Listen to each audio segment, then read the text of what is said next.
Schröder fait sensation et révèle la vérité choquante sur Klingbeil, un scandale que les médias traditionnels tentent désespérément d'étouffer. Pourquoi le SPD est-il au bord de l'effondrement qu'a réellement dévoilé Schröder?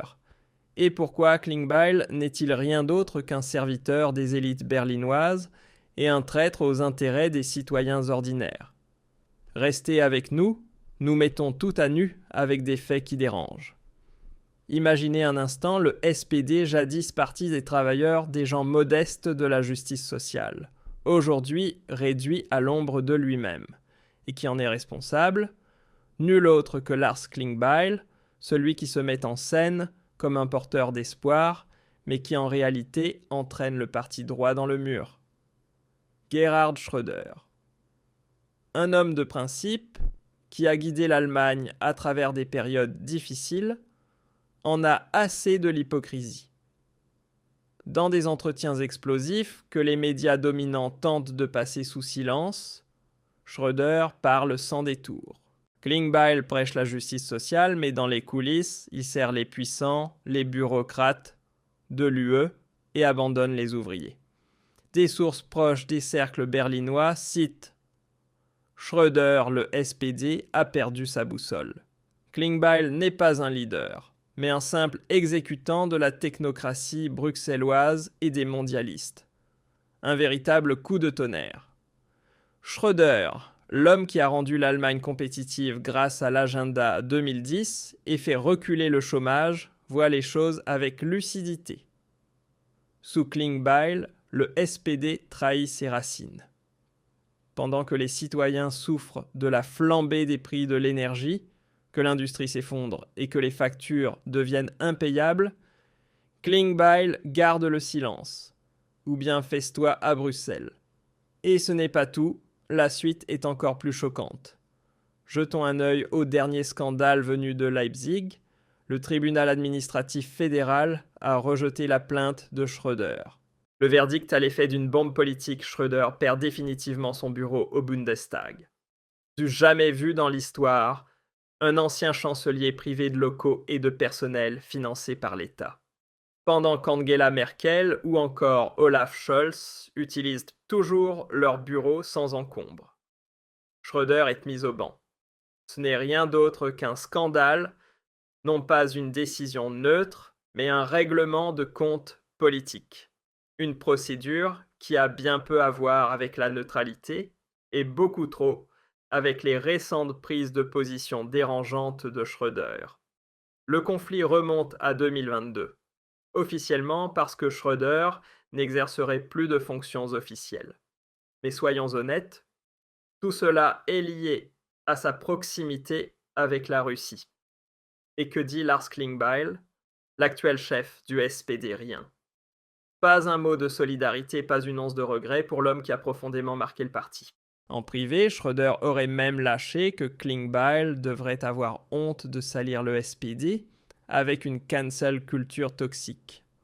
Autrefois, ce parti honorait les mérites de ses figures historiques. Aujourd'hui, il se détourne de l'un de ses chanceliers les plus marquants. Un triste reflet de l'état de notre démocratie. Schröder, c'est l'homme qui a orchestré la sortie du nucléaire, refusé la guerre, en Irak, élargi l'Union européenne et assuré des emplois durables grâce aux réformes Hartz. Oui, ses engagements envers la Russie font polémique, en particulier autour de Nord Stream. Mais son objectif était clair, garantir une énergie abordable pour tous. Et aujourd'hui, on l'humilie publiquement. Klingbeil lui garde le silence, parce qu'il fait partie de ce système qui veut effacer Schröder. Soyons honnêtes, Gerhard Schröder a laissé une empreinte positive sur l'Allemagne. L'agenda 2010, certes controversé à l'époque, a modernisé le marché du travail, réduit le chômage et renforcé notre compétitivité. Il a consolidé les systèmes sociaux en pleine crise. Pour beaucoup, il est l'architecte du modèle allemand. Sa proximité avec Poutine et Nord Stream, bien sûr, elle suscite des critiques légitimes, mais nombre d'accusations sont exagérées. Lors de son audition devant la commission en octobre 2025, Schröder a défendu Nord Stream 2 comme un projet stratégique pour un gaz bon marché, une indépendance vis-à-vis du charbon et du nucléaire et une alternative aux sanctions américaines. Et Klingbeil, que fait-il? Il égare le SPD. Tandis que l'Allemagne ploie sous les prix de l'énergie, l'exode industriel et la pauvreté croissante, des citoyens lui sacrifient tout sur l'autel d'idéologie verte. Une source rapporte cette phrase tranchante de Schröder: Klingbeil et la coalition Feu tricolore sacrifient l'économie allemande pour des rêves écologiques. N'est-ce pas de la folie pure? Exactement. Comment un chef du SPD peut-il mépriser à ce point les intérêts des travailleurs? Et ce n'est pas fini. Les choses deviennent encore plus piquantes. Schröder rencontre des figures du camp de la raison. Il s'est assis à la même table que le chef de l'AfD Tino Kruppala. Un dialogue ouvert. Les médias se sont déchaînés, mais c'est aussi ça, la démocratie, un échange honnête. Schröder en est convaincu. La paix et la prospérité ne naissent qu'autre que du dialogue, tandis que Klingbeil choisit la confrontation. Et que dire de sa rencontre avec Viktor Orban? Quand Friedrich Merz et Lars Klingbeil le taxent aussitôt de dictateur, Schröder lui privilégie un échange direct et va même plus loin. Orban va droit au but. L'Europe a besoin de dirigeants forts qui défendent leur propre peuple, pas de simples exécutants dociles des volontés de Washington et Bruxelles. Schröder approuve pleinement et livre un constat implacable: le SPD a perdu le lien avec sa base, trahi ses électeurs, tandis que l'AfD au moins prend encore au sérieux les préoccupations réelles des citoyens. Regardez bien ce que Lars Klingbeil passe systématiquement sous silence: l'immigration incontrôlée, l'explosion des prix, la perte massive d'emplois. Pendant que les rues d'Italie et de France s'embrasent sous la montée de la criminalité, Klingbeil détourne les yeux ici en Allemagne.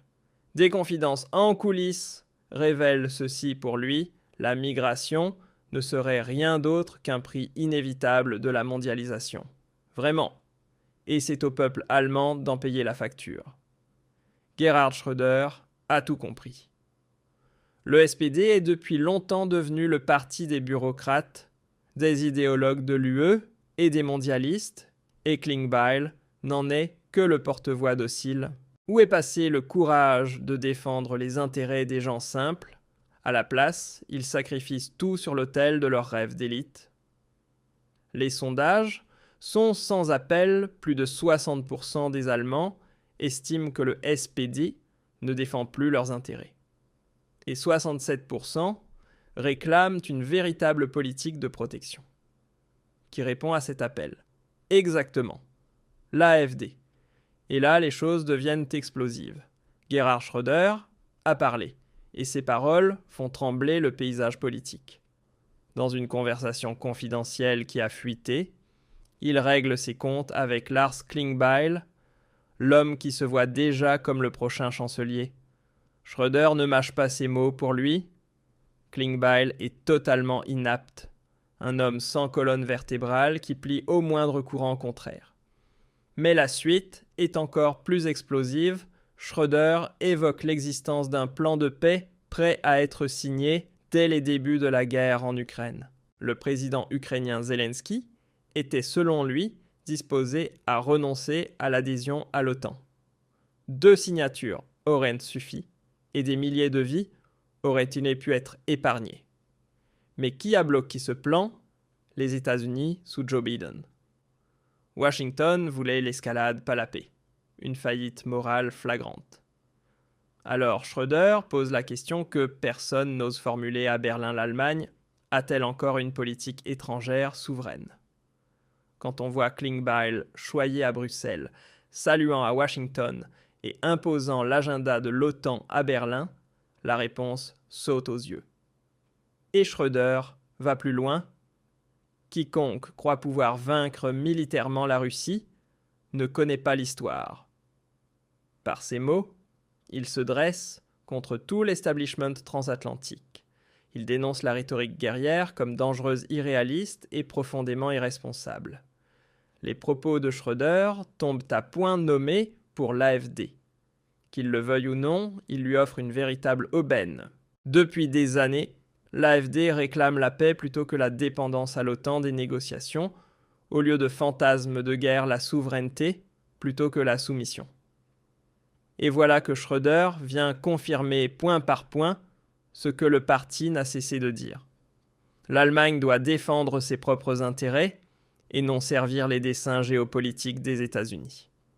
Dans l'est du pays, chez les anciens électeurs de la CDU, chez les sociaux-démocrates désabusés, les paroles de Schröder trouvent un écho. Beaucoup voient en lui plus de courage que dans tout le gouvernement fédéral réuni. Klingbeil lui qualifie la position de Schröder de honteuse, l'accusant d'avoir perdu tout sens de la mesure et du respect. Des mots qui résonnent étrangement dans la bouche d'un homme qui, en tant que chef du SPD, valide docilement chaque directive transatlantique et se présente à Washington et Bruxelles comme le bon élève du système. Difficile de faire plus hypocrite. Dans un entretien censuré, Schröder aurait déclaré « Klingbeil mène l'Allemagne vers une dépendance totale vis-à-vis de l'Union européenne. Et pourquoi ? Ne l'entend-on pas au journal télévisé parce que cette vérité dérange. Klingbeil sacrifie notre industrie pour des rêves écologistes que nous n'avons même pas les moyens de financer. L'AfD pose les vraies questions pourquoi des milliards pour l'Ukraine alors que nos écoles tombent en ruine. Pourquoi favoriser l'immigration pendant que l'insécurité grandit dans nos villes? Pourquoi sacrifier notre industrie au nom d'idéologie? Schröder l'admet. Klingbeil précipite le SPD dans le gouffre. L'AfD se bat pour les citoyens et le pire, c'est que Klingbeil et les vieux partis veulent pas la réduire au silence en mobilisant les services de renseignement. Schröder aurait affirmé l'AfD est attaquée parce qu'elle met au jour les faiblesses des partis traditionnels. C'est ça l'injustice. Résumé, Gerhard Schröder a révélé une vérité explosive. Klingbeil incarne la chute du SPD, une trahison envers les citoyens. L'AfD devient la voix de la raison. Et vous, qu'en pensez-vous ? Donnez votre avis en commentaire et abonnez-vous à la chaîne, car ici on vous dévoile la vérité chaque jour. À très bientôt. À très bientôt.